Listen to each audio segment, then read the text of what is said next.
All right, so a bit of background for you. Annan obviously became a Nobel laureate back in 2001. He was jointly awarded the Nobel Peace Prize along with the United Nations for their work for a better, organized and more peaceful world. He sat down with CNN at the time to discuss his humanitarian efforts. Take a look. Let's talk about some of the other things, because what happens is we get a sense that the United Nations is there when there's an emergency on the front page. And I think part of what the work you've done is to try and draw our attention to the stories that are on the back page. Let me ask you about your priorities. There was, first of all, the discussion, and this is looking far ahead, that it might be possible to help the poorest people in the world by reducing, I think, tell me if the numbers are right here, by the year 2015, that's correct, reduce the number of people who are living on $1 a day. By 50%, yeah, by 50%. That will require that we all work together. That will require substantial increase in overseas development assistance. It will require more effective action on debt relief.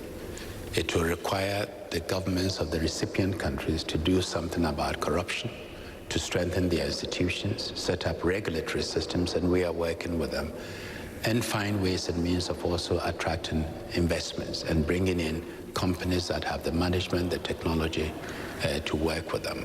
And the heads of states and government who met at the Millennium Summit committed themselves to working together to ensure that we achieve that objective. The other one was to stop the spread of AIDS and really take effective action to treat those who are infected, to search for vaccine, and to avoid the child-to-mother transmission, which is the cruelest of it all. How many people live on less than $1 a day now? On less than $1 a day, you have about 1 billion. 1 billion? Yeah, and less than $2 a day, you're talking about 2 to 3 billion people, less than $2 a day. Now, that goal was set for 15 years hence. The last thing I saw from the United Nations is that's not even going to be possible. That is not going to be possible unless you manage to get in substantial assistance and also lift the growth levels in all these countries to about 5% a year.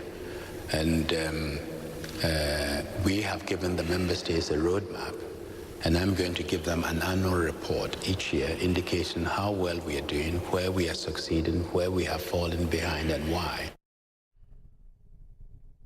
A man who certainly inspired us all to be better and to do better.